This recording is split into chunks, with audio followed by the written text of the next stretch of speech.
Hello and welcome to the End of Seeking podcast. With me, Imogen. And me, Martyn. Welcome. So, Imogen, what's going on? Do you know, we were just sat in the kitchen having a conversation and we keep promising that we'll do another podcast. Of course, Yes. Life is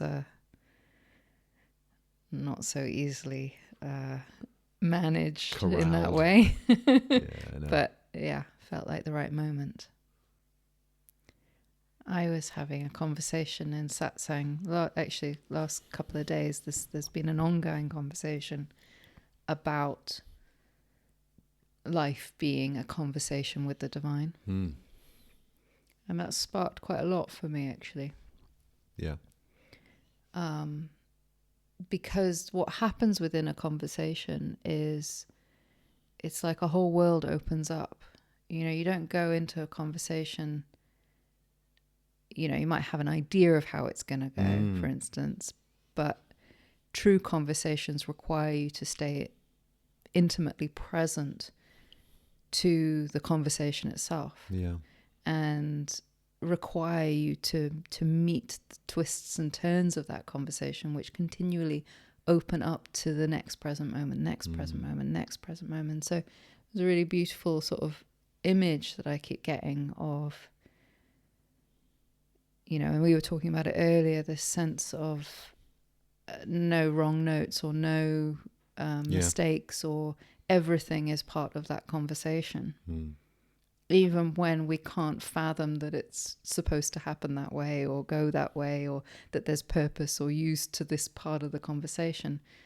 But we just don't know until it opens up into something else. And you go, that's why this part of the conversation had to happen. So it's like we're in constant conversation, and it's a two-way conversation. You're listening, and you're also speaking in that conversation or communicating. Yeah, it's a dialogue. If you enter into that simply in pursuit of discovery or truth or whatever, then you don't know, you have no agenda when you enter into the conversation except, you know, the query or the question or the observation or the inquiry or, you got to let go of outcomes, actually, in real conversations. Otherwise it becomes a sort of a lecture, or, you know, or it's agenda driven. It's to get to a certain point. You come in there with an agenda. That's not that's not really a conversation at that point. I mean, certainly you can start with a sort of a general idea of what you want to speak of, but I think it's that willingness to be led by the conversation into areas that we don't know, and that's, to me, life. That's a beautiful description of life, is a conversation that you don't know what the outcome of it is. It's interesting because to me that's the difference it is the difference between debate and dialogue or dialectic. It's this, you know, if you enter into a debate with someone and it's all very big, you know, let's have a debate. And sure, but debate presumes that you have a position that you want to bring forward and to hold on to at all costs. It's not always that way, but so often debate is really about, it's a zero-sum thing. Whereas dialogue or the dialectic, isn't it? It's a mutual engagement in the process of truth finding. Yeah. Right? You enter into it and you might have each, you know, person might have some way you come into some it with. way to come into it, you know, some presuppositions, but ultimately you hold everything so lightly because you're both trying to get to truth, and that rather than to bolster or win your position over. Yeah. And there's place for that. There's place for debate, obviously, but as the dominant discourse, it's not my cup of tea. You know, it's truth seeking, and so when you're talking about the interior dialogue with the divine nature, one's own divine nature, God, however you want to conceive of that, but there is this dialogue, as you say, like the active part where you're probing and questioning and inquiring.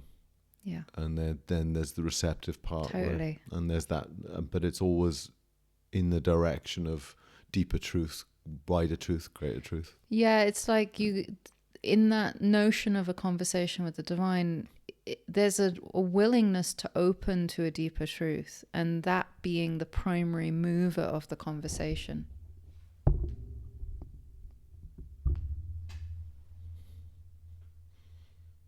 Yeah. It is on. Yeah.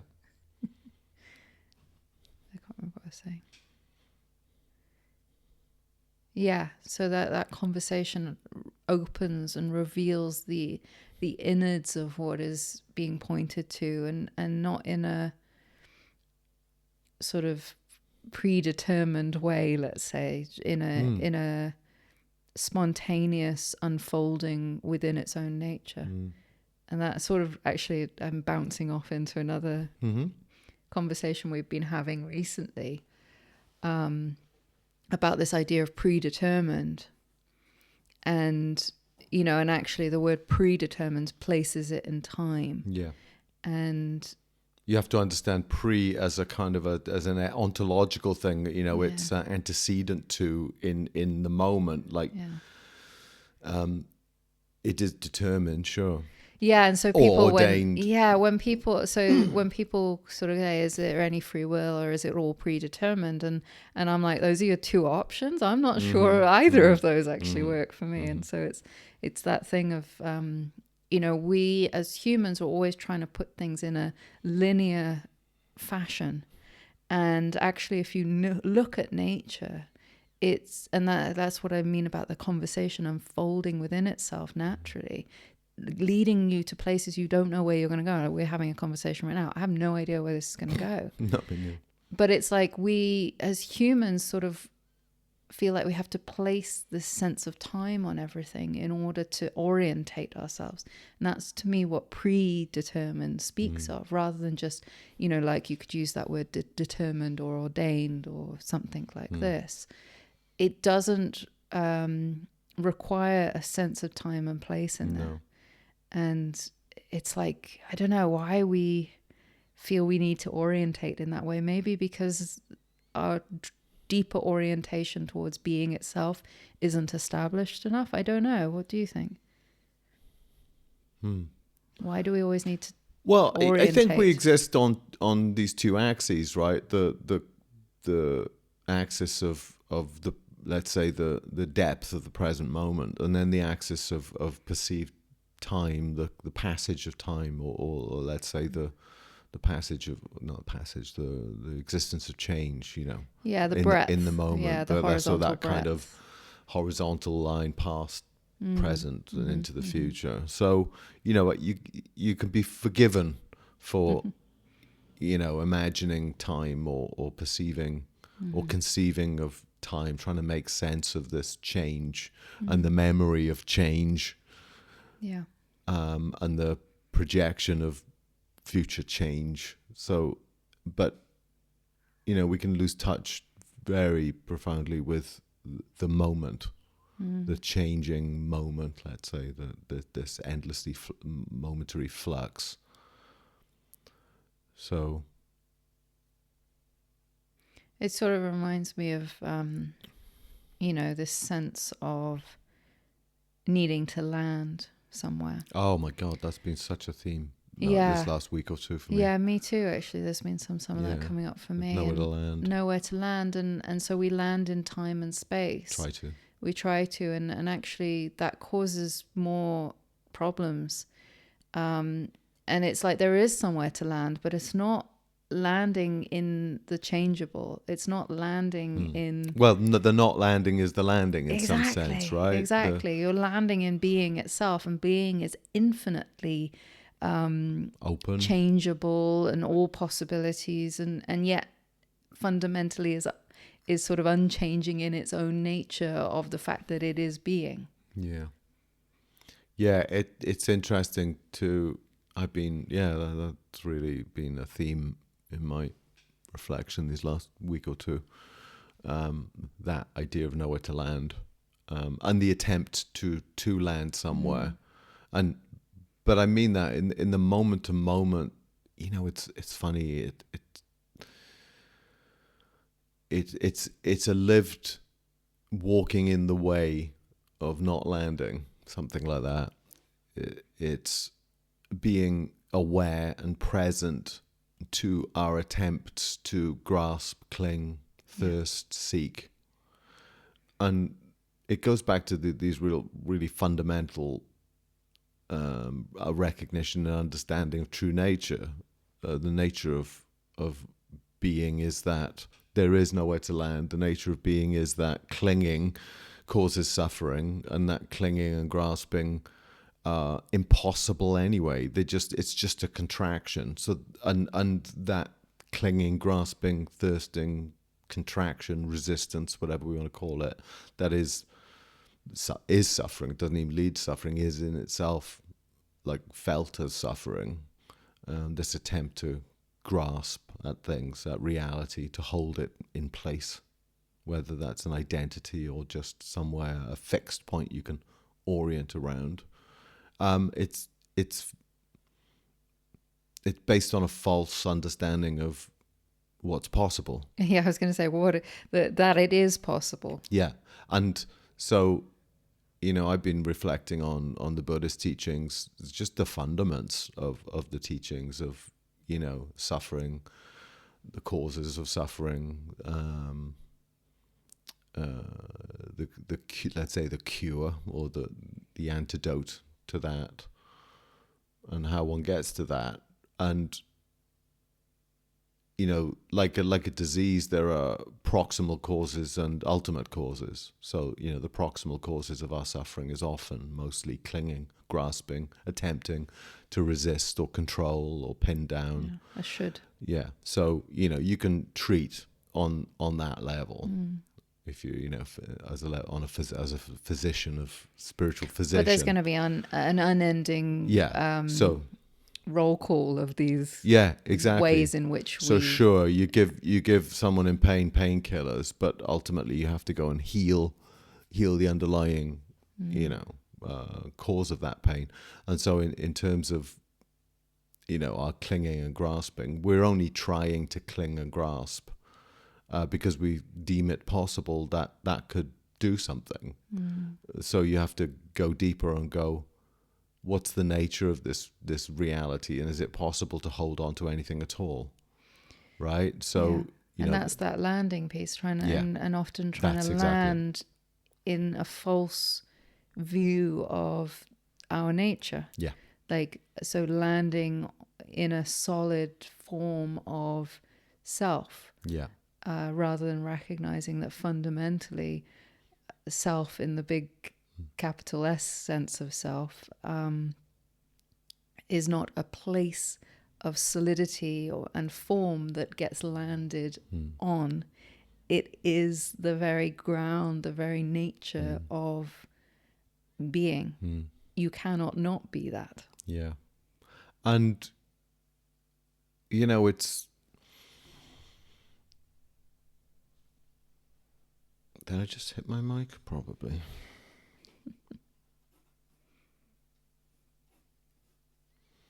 Yeah, so this understanding of and recognition of the impermanent nature of all of it, of the eternal flux of phenomena, but the eternal ground, the unchanging ground of awareness. These are the things. So you can prescribe treatments as practice, like letting go practices or these kind of things. But ultimately you have to bring insight, you have to bring recognition and understanding and clarity of the deep nature. That is not about doing, that is not about a person who believes itself to be separate, taking an action. It's the action is the provisional sort of crumb that leads to the deeper recognition that this is not a prescription of someone needing to do something, but a description of the very nature of that ground. And so you have to go at it with in two strokes. Sure, you're suffering from clinging and grasping. We can address that. You can address that somewhat through practice. But you need the kind of, let's say, practice. So you need to come to an insight into this deep nature and see that just recognize the reality of it. And then these things like clinging, grasping, thirsting, you know, they want to rise because, you know, that behavior is downstream of recognition and understanding. This is why, you know, I think we've probably talked about this before, but it's like there needs to be not only practice but inquiry in there. And Absolutely, I think, you know, like obviously we come from a background of like transcendental meditation, and there was an awful lot of emphasis on practice there. Yeah, which you could call. It's funny. I was reading some biography of this female Tibetan monk, contemporary. She's still alive. I can't remember her name now, but she's amazing. But she talked about her practice, and it was interesting to point out, in her terms, she talked about it as half of her practice was what she called calm abiding meditation, and the other one was insight meditation. Yeah. Right? And so this is the tension, and it's like, and they complement each other, but they are quite different. They are quite different. You know, certainly in the sort of TM world, we've talked about this with a few different people recently, of like this idea that inquiry is seen as an intellectual sort of pursuit, and it's not. It is using the intellect in that way, in terms of you. It's using the questioning exactly. to point to a locus of inquiry. Yeah, then. and actually that inquiry holds a very important role within the fullness of understanding that needs to come about. Yeah, so this difference between like abiding and as practice, abiding and inquiry, or abiding and insight, they're quite different. As you say, they're quite different. They're complementary, hugely and complementary. they're arising from, you know, the same source. But it's almost like in let's say the calm abiding, let's say just simple, you know, rest as the I am kind of. Again, these contrasts show up in teachings from the Advaitins or the, you know, the Nisargadatas of the world, and the Ramana Maharshis. Nisargadatta would point to rest as the I am. You know, you'd say that's calm abiding. You know, you're just resting as and in rest as the I am. Yeah, aware of being aware. Well, is a similar vein. Yeah, of that. but it's very restful. There's not much active observation, inquiry. You're just simply resting as that. Whereas Ramana starts more, in his methodology, at least, you know, would start with with an active question. You know, the mind is engaged. Who am I?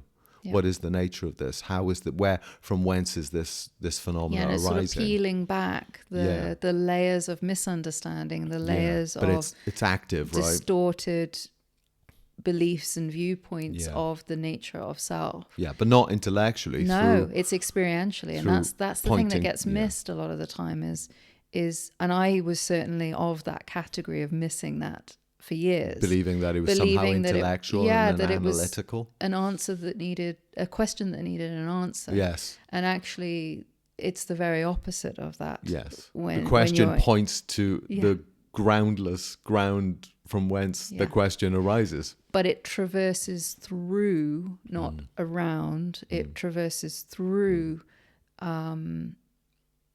the beliefs that are solid in terms of our sense of relating to the world. So since these are definitely complementary and approaches, but practically, so and you can see it, you can use that. I like the metaphor of being like a physician, where, you know, you treat the symptoms and you treat the causes, and it's fine to treat the symptoms, but without treating the causes, the symptoms will continue to arise. So it's not that like the simple the actions of practice aimed in that way to just alleviate the symptoms as they arise. It's not going to be the final solution here. But although practice itself can there you go. loosen the identification with the false self as well. Yeah, and the practice of letting go, and therefore, and releasing and softening and all this kind of thing, will tends to allow Yes, insight to arise exactly, more the inquiry clearly. to be there. Yeah, Yeah, it's so definitely a complementary practices, but ultimately insight, you have to kind of go, and that's why inquiry was the thing that changed everything for me. After years and years and years of meditation, one could say abiding meditation, transcendental meditation, and all that. Inquiry really lit a fire under my spiritual life, in the same way though that meditation did when I took that on in the first place. So it's again horses for courses in the right place and time. it's And so true. one thing will, and also depends on the sensibility of the one engaging with it as well. Like for me, there also came a point where the it's not even a practice, but the description of surrender. yeah, I would say devotion and surrender to me are two sides of the very same coin. Like that there came a point where that was also asked of me. yeah, right. That's how it shows up on this side, just to get out of the way, to give up to that, to abandon oneself to what is. Yeah, the heart of the divine. Yeah. No place to land. Well, that's it. Back to that. There's nowhere to land. And that's a very practical and real observation, that if you take that to heart, actually that's it. Yeah. It is because it is our attempt to land somewhere, to grasp onto something permanent in the field of impermanence that cause our suffering. Even the sense of practice or inquiry, you even that, get if you're attached trying to these things, you go, oh, well, it's this there. practice now, I can rely on this forever, and you forget it's a raft. Yeah. The practice is just a raft to. And if you're staying very intimately with that sense of not landing, but listening to life, that conversation with life, that allows you to feel the appropriateness of each moment. And so where you can feel and sense into that sense of inquiry is asked for here, or abidance is asked for here, or devotion and surrender is, like all of these things, they become sort of like a stepping stone of life, but not somewhere you're going to sit and make your home within. Yeah, right. And so really it again comes to this intimacy with the flow of life that is asked of us, because that is the nature of life. And a big piece of this, a good way of sort of aiming at it, is presence, to bring presence to what is arising. And so that one could use a practice like letting go effectively, but at first that can feel like you're letting go because you find yourself already clinging, right, already grasping tightly, so you're just letting go of what's already present. But really, to the degree that one can recognize the presence of awareness, that was never holding on, which was never holding on, and you can even see the subtle arising of the tendency, which itself diffuses the clinging. Beautiful, so this is a beautiful practice to continue to bring presence to clinging, grasping, tightening, but also the tendency to want to do that in life. And again, it's all about bringing awareness to what already is, what's happening, to the mechanisms of the conditioned ways in which we tend to respond to stimulus. I wrote a piece the other day about presence being, it's a funny story about that piece, but about presence being the greatest healer. I wrote that piece and it's almost a carbon copy of, and I'd forgotten I'd already written a piece almost a carbon copy of really? it. So it really wanted to be said. Yeah. I never published the original, which was a few months ago. And you just wrote it I again. wrote it based. I mean, it's spontaneously. slightly different, but like in terms of sometimes the words were slightly different, but the notion of it was a direct carbon copy months apart. And so I'm like, okay, that's interesting. I think I need to publish this. But message to be but said, it's written. this sense of like we look for healing in terms of a fix or something to do, right? And it was really more about how presence is the healer. Yeah. Because actually everything that needs to happen is already happening, and to bring attention to that moment and that presence of bringing the attention, that is the healer, is to, and we think of presence, our own inner presence to the moment, but also when another is present to us, that equally can be a healer. And so it's that thing of, the presence of presence. Yeah, the presence itself is a transformative aspect of life. Yeah. It makes perfect sense. Presence is, by its very nature, non-grasping, open, whole, aware. And, our suffering, such as it is largely to do with our resistance, our contraction, our attempts to control. Yeah, but in the light of presence. In the light of even that right. nexus of attempts to control, change, all of that, even that met in the light of presence doesn't hold, doesn't stand. Yeah. And so it's almost like the image I get is like a melting in the presence of Right. the warmth of presence. Yeah. These things can't stand. Right. It's a matter of time. The fuse of that has been lit.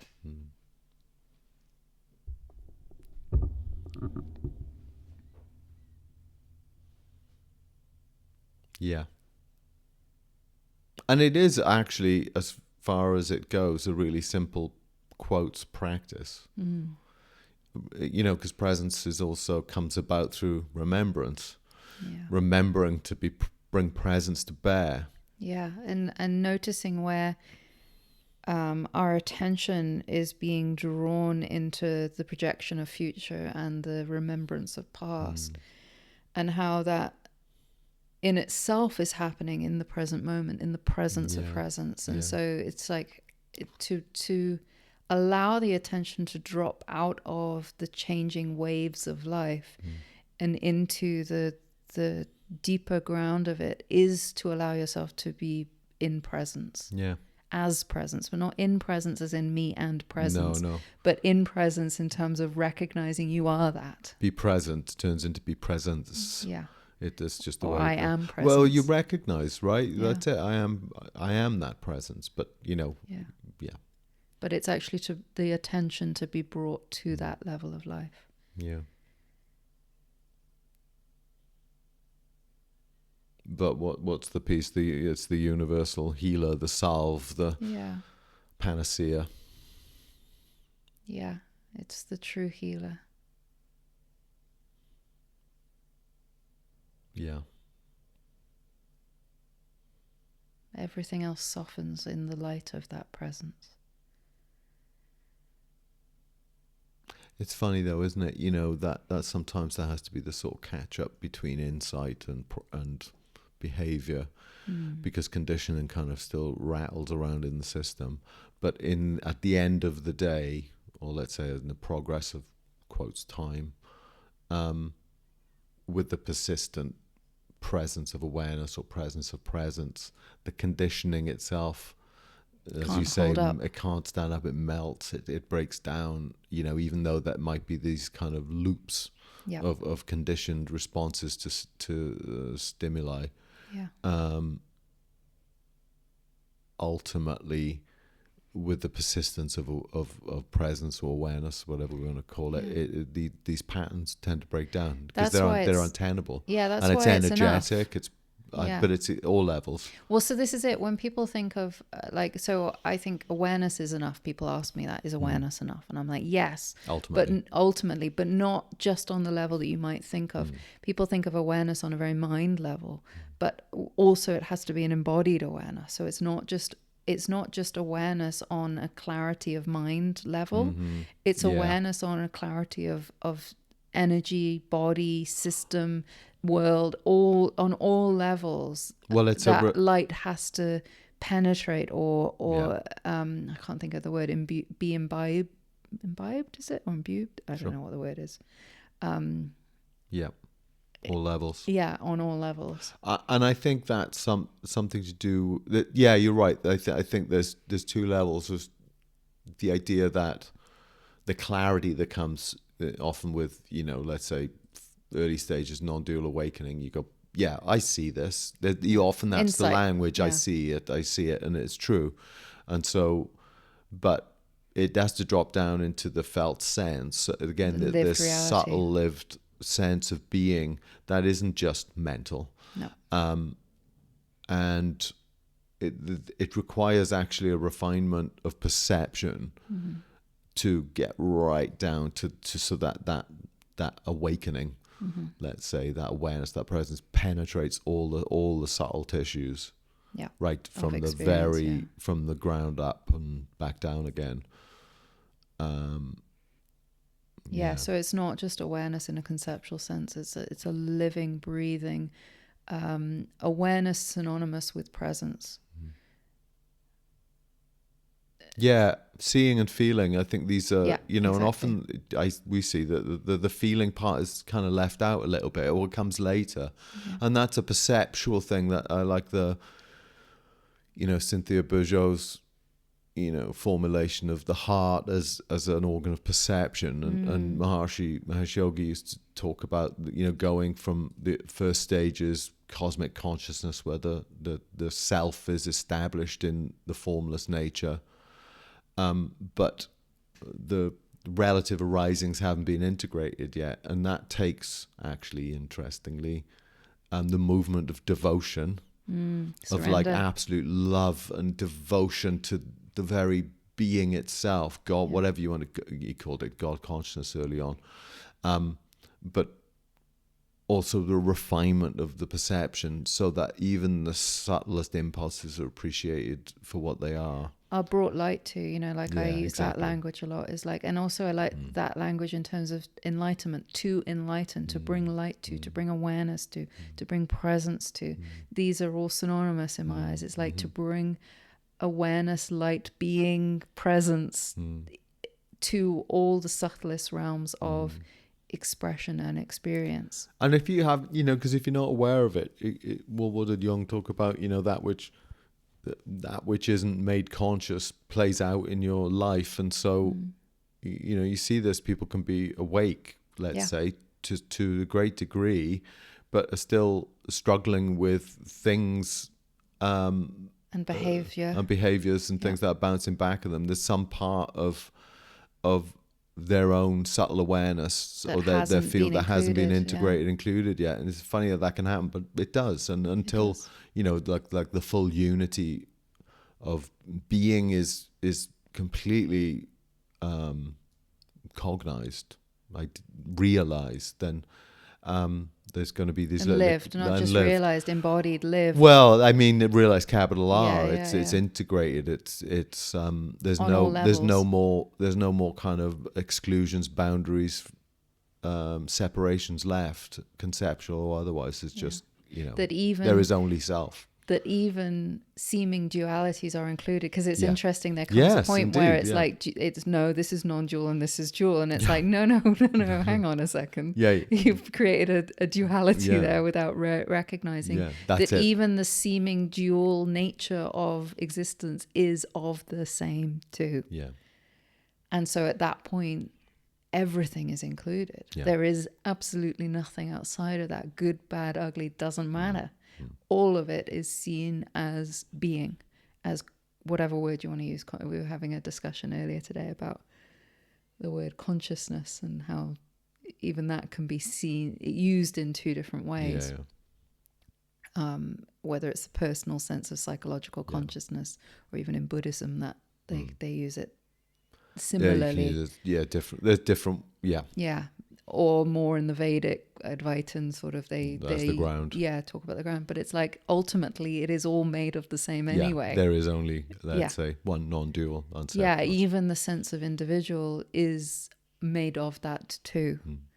And I think that's, a maturity of recognition and lived remembrance that comes about. Yeah, I mean, the job is to find out where we imagine separation and, just to dissolve that, or dissolve what's left. And, that's enacted, right? That's lived it's out. not something And you do. you don't, at a certain point, you're not. It's just it's happening that way, and the self revealing itself to itself. Yeah, it's like I get the image of that, the fuse being lit. And so whether it happens in any, like obviously in a linear lifetime sense, who knows, but that's the nature of being or consciousness, is to come to see itself in all its forms as itself. Like, to me, that is the purpose of life, if you want to go in the biggest sense of it, the meaning of life in terms of consciousness tasting itself in all these different forms.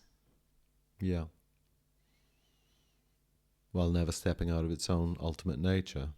Impossible to even have that idea that could be that any other way than just the isness of consciousness. There's a lovely. I saw the Pope on a plane. It's out there. It's on YouTube, and some reporter he was on. I don't know what's the equivalent of Air Force One for the Pope. I don't know. He was on a plane, and he was being asked questions by reporters. This was shortly after his appointment, or whatever you call it, enthronement. But they were asked, could you tell us a bit about your particular spirituality? What does that look like? And he recommended a book, and it was called The Practice of the Presence of God. It's a beautiful book, and it's similar in kind to the one I talked about, I don't know, some time ago, the abandonment to divine providence. It's of that kind of approach, spiritual approach, which recognizes and accepts that everything that comes, everything that is, everything without exclusion is a function of divine providence. It's given by the divine for us. Whatever that is, good, bad, or indifferent, however we judge it, we understand it and recognize it to be ordained, given for us, for our ever deepening understanding, our growth. And what was that quote I threw up this morning? Years ago I heard it, but consider everything that occurs to you as a communication of God with your soul. And I know there's a sort of a dual, that kind of language is sort of dualistic, but it points to something. It points to something really important, which is to say, this whole reality that we experience is in fact perfectly ordained for us, right? Whether we consider that as our own, the nature of the self, communicating to the self, growing within itself in deepening understanding and insight and all that, bringing the small self home to the big self, or the soul home to God, whatever we want to look at it. But the idea of that, it's there are no mistakes and there are no exclusions. Oh, this is good, but this isn't. This was meant to be, but this wasn't. This is correct, this is a mistake. That kind of dualistic thinking is, it's a primitive spirituality. It's not, this singular understanding that it is all, and it's challenging though. It is. Particularly in a world that feels so split, at odds with itself. Yeah, exactly. How could you say that evil is God's ordination or the self, or because there's such a big separation in the lived experience of most people, let's say, that that's where you haven't got down into the guts of experience. You're on the surface level that looks like lots of different waves that are separate. Yeah. Lots of beings, lots of people that are separate in the world, moving around, bumping into each other. And I do, versus the ground, which that resolves itself then. It does, and that's the thing. And so it communicating it can be challenging because it can seem heartless. Yeah. And I don't mean it to be that way. And the fact is that, we can't help the suffering that arises. And, we talk about,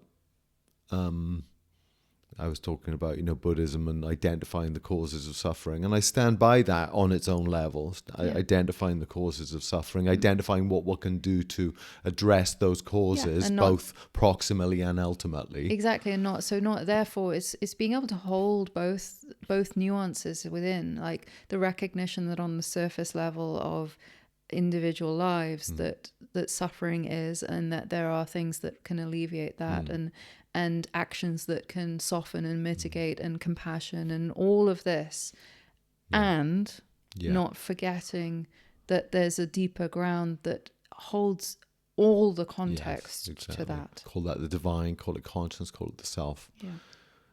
And so just to be mindful for us, we're hopefully speaking to a spiritual audience who grasps this, the nuance, or at least wrestling with the nature of the duality and how that comes to resolve itself in the non-duality. Yeah, and to not flatten it.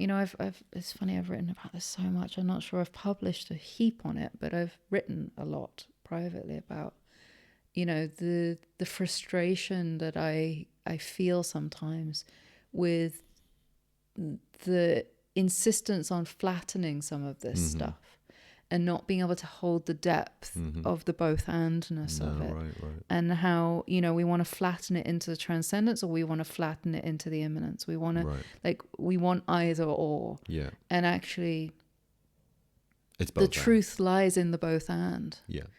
And so to hold that nuance, to hold that tension of, yes, there's this relative world where there's a seeming me and a seeming you, and there's harm and there's suffering and there's difficulties and there's differences of action and opinion and all the rest of it. And injustice. Yeah, all of that. Yeah. And the harm and the hurt and the misunderstandings and all the rest of it, the very human experience of life, like to hold that so fully and not either or, and the deeper recognition, and not making one better than the other, actually, in either direction, just to hold that recognition that our nature naturally holds that, not as something we've got to do, but you tap into that, you tune into that level, and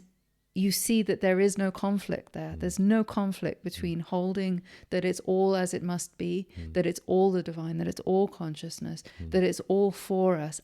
And there's challenges, there's difficulties, there's resistance, there's upset, there's hurt, there's separation in terms of the sense of being separate from ourselves. That happens within the wholeness of ourselves. Undeniably so when you go looking. Well, when you go looking, that's holding a lot of weight. Yeah, that's exactly that's the key point. You know, undeniably so. You can deny it, but actually, and that's so this whole thing that we're talking about here, and basically self-realization by any other name, is about the invitation to look more deeply into the nature of what is, not just making sort of a philosophical claims or something on that. It's like come and discover something. Get inside of it. Get inside of it and see whether in your experience it's whether someone holds something to be real and true. Show me that then, prove that to yourself and to everyone else. Is that true, or have you just adopted it? And that's so much of our human world, and our concepts are adopted. adopted without scrutiny. Yeah. And that's the natural way of it in this age, this time where, as we're raised. I was reflecting on when this happens, 2-3 years old, the kind of boundlessness of the mind of a toddler, and the non-self nature of it all. And then at some point, I'm going, where? At some point, they by necessity, developmental necessity, adopt through parenting and education, adopt worldviews, not on the basis of truth, but on the basis of species level survival, right? Fit in with the crowd's continuum survive with what's worked, and the self view has obviously worked. Yeah, but also the word I'm after is consensus, like fit in with the consensus, because if you don't, you get literally booted out of your paradigm, your sort of cultural paradigm. Well, exactly. So much of the human viewpoint of self-identity and the nature of the world is based on a kind of an apish necessity to survive, like this is how you light a fire, this is how you provide food, so it's not just social in some kind of abstract sense. It's really about the survival of the individual and the community and the groups. It's literally life and death. And there's a function of early childhood that these developmental stages that literally is credulous of whatever the parent is doing, saying, or claiming to be true. So you take it on. Mm-hmm. Okay, this is true. And then you carry that forward into your adult life. And so that's why the job of spiritual work is to actually undo. It's not that it wasn't useful or necessary, essential for the organism, the human organism, to survive past childhood. But now, okay, let's see. That's a messy old business, and there's a lot of untruths in that. Let's go more deeply. It's shaky ground. Like the way I see it is like people are building certainties on fundamentally shaky ground. Yeah. And so at some point... But they work at some level. They do, but at some point they stop working. Yeah. And that's the point at which what we would call an awakening to the spiritual path happens. I don't mean self-realization awakening. I mean, but just literally, oh, hang on, this is not working. Yeah. What is the nature of self? What is the nature of reality? That wakes up within us, that search, let's say. And one could say you're always on that search, but it becomes consciously clear when the ground becomes obvious that it is shaky. Yes. And that can happen through, sudden moments of collapse or suffering, or it can happen naturally and softly. There's many ways in which that can come about in our life. Maybe we pick up a book and it makes us ask some questions that we'd never considered. But the ground is fundamentally shaky, built on a false self. Yeah. It's always going to have that potential to crack open. You're always going to have that potential to bump into those untruths. Yeah. And so therefore, that's why the ego feels so terrified of life, because fundamentally it is on shaky ground. It is. Yeah, absolutely. It's got its own self-destruct button, funnily enough. Yeah, and it's interesting from that light how we as beings are fundamentally truth-seeking. It might not show up entirely, but at a certain point, I make the case that at a certain point in everyone's development, if you call that human or soul or whatever level. Yeah, I think it goes beyond just a single life for exactly. me, at least. That untruth, false ideas become just untenable. Yeah. And I use the word truth and reality synonymously because it's about reality. Yeah. We seek to be as intimate as beings, as intimate as we can be with reality, what is real, what is true. Because and where there's an incongruence of that, that's where we start to really suffer life, because there's what's the reality of what is, and then there's the imagined view of what should be, which and where there's a big gap. Can work on its own level in its own system, right? But where the gap becomes too wide, there's where we run into real problems. Well, I in this view, let's say awakening by that I mean specifically non-dual awakening self-realization is a developmental stage. It's you have childhood, adolescence, adulthood, and these are stages of development, and it's not a universe. I would make the case that ultimately it's universal. Yeah. But it goes beyond the body. But I think it's I think we're in reincarnation territory, however you want to understand that. But a single lifetime doesn't universally manifest a non-dual awakening. But it is a developmental stage that actually even transcends its own thing, that where the person is then transcended as.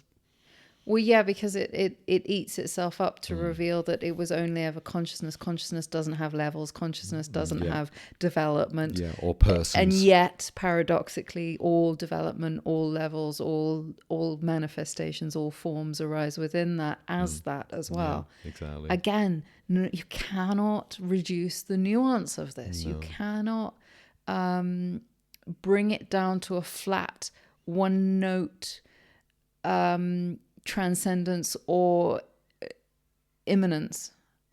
You can't. You just can't. You have to recognize they are a singular arising of the wholeness. Is either consciousness at rest or consciousness at play. It's still consciousness. Well, someone said. I mean, my sense of it, my view of it is, when asked things like free will, is there free will? And I say that there's an appearance of it.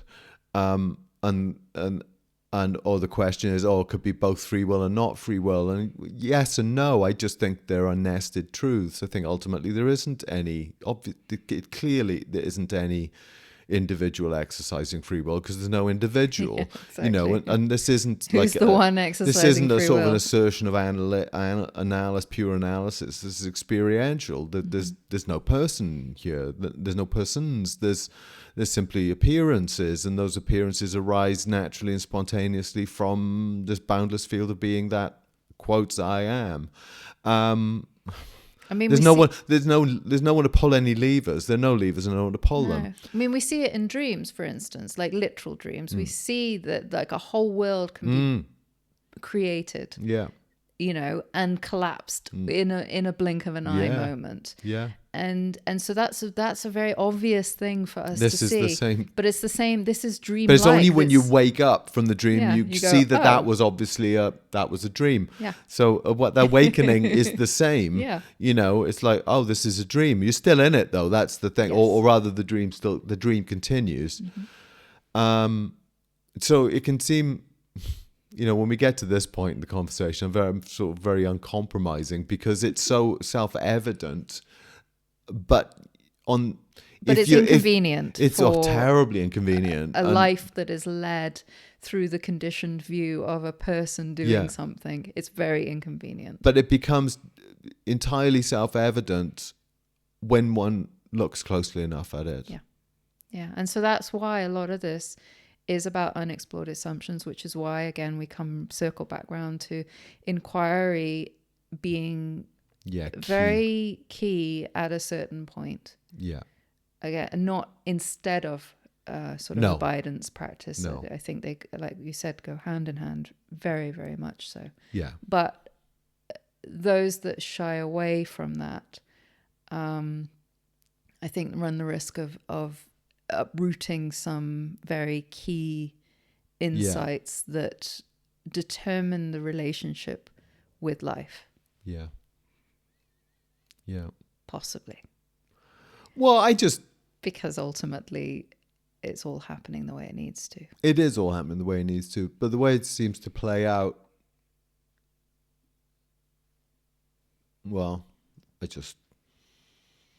whenever I've entered into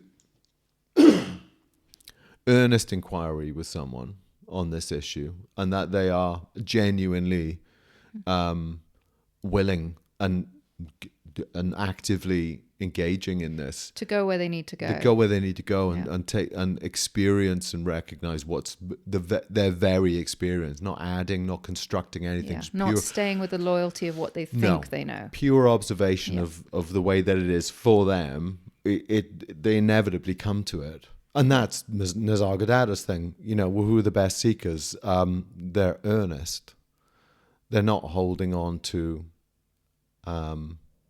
their views. Yeah.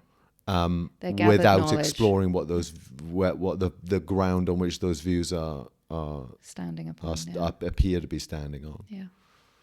Which is again why knowledge is great to orientate someone, but ultimately has to be let go of in favor of direct experience. Just burns away all the false ideas. Actually, that's it's not the about beauty belief. of it. It's funny. I had this whole thing the other day about a conversation about belief and how none of this is about belief. It's just absolutely not about belief. No. And a lot of, let's say, traditional religious viewpoints. Well, the Abrahamic, the Abrahamic nest. Go on. The traditional religious viewpoints, a lot is about belief. Yeah. But what's so beautiful about sort of orientations around realization is it's not about belief. No. It's never been about belief. It's always about remembrance or recognition or inquiry or a knowingness that transcends any knowledge that came before it to reveal its own nature. Yeah. So what were you saying? No, just the nature of the difference between faith-based religions and or spiritual paths and direct experience.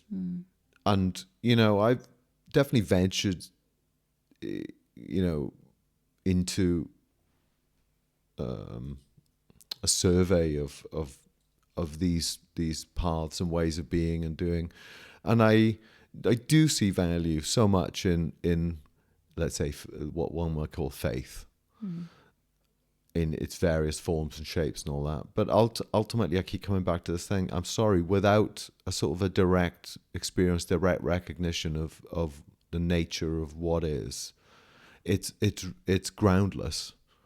And I don't think it's liberating. I mean, it's probably a strong statement, but I think it's also expedient means. I think it's upaya. I think many of these... devotion, surrender, these are paths. But ultimately, if any of this pertains to the idea that there's an individual, a person acting, living, doing all of that, then it hasn't been grounded yet. Yeah, you have to ask, what is the faith being put into? Is it an image or a conceptual form, or is it the ground itself? And yet there is some. Let's take you take even in Buddhism, you have taking refuge, which is to say taking refuge in the three jewels, Buddha, Dharma, Sangha. There's I take refuge in that. Well, in some sense, there's a faith there, right? Let's say a trust. I trust sufficiently that I'm going to give. I don't know yet, but I'm going to rest my trust in this process, in these three jewels, in order that I might come to greater insight, clarity, and liberation. So I get that faith often is a necessary precursor to even beginning to practice, right? It's so much of self-inquiry is the deny. I'm not even going to go there, because the presumption of personhood is so deep and so profound that it's aggressively denied that one would even enter into that kind of thing. So faith that whether it's faith in the teacher or faith in the process, that maybe there's something I don't know yet, I haven't discovered. So you can see how faith in some sense So we've got onto skillful. The topic of faith here. Yeah. We started out in the word belief, and they're not the same. They're not the same. And I think think what you're pointing to is putting your trust in something. And its belief is taking on something. Faith is putting your trust in. Yeah. Belief is taking on something, and it is different to me. Well, faith. Are you talking about belief as a kind of as a religious?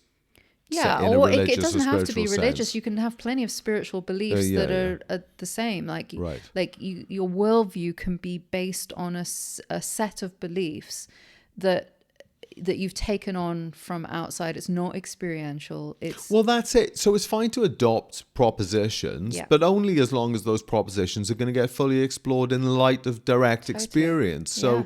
I guess that's what I'm the pointing. thing, yeah. The direct experience, even the faith, is still pointing to direct experience. Ideally. Yeah, and so it's like putting that direct experience at the forefront allows anything that is temporarily taken on as a belief or even faith is leads to truth, leads to, well, what is it? What is the experience? What is the ground?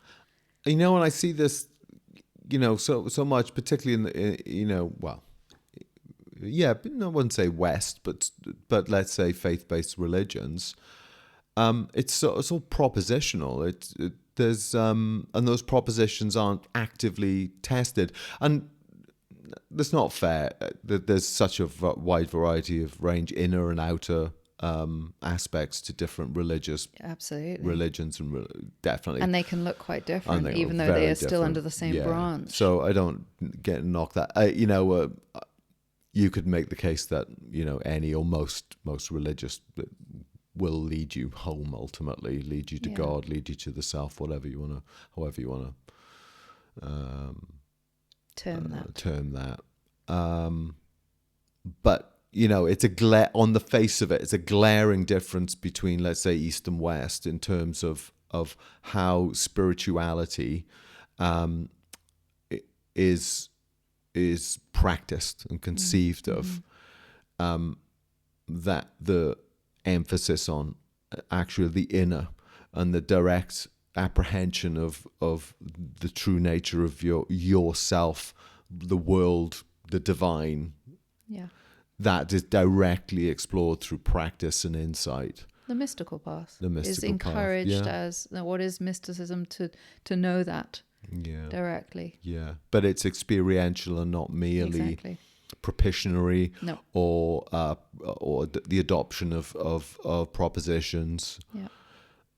It's just, it requires you to sort of turn into it and discover what's true in your own experience. Know thyself. Know thyself. Yeah. Okay. Know thyself. That's a great way to wrap it up for today. Hope everyone enjoyed the conversation we did. Okay, if you feel like subscribing and sharing, I should say that, shouldn't I? Yeah, please do. And see you next time. Yeah. Bye for now.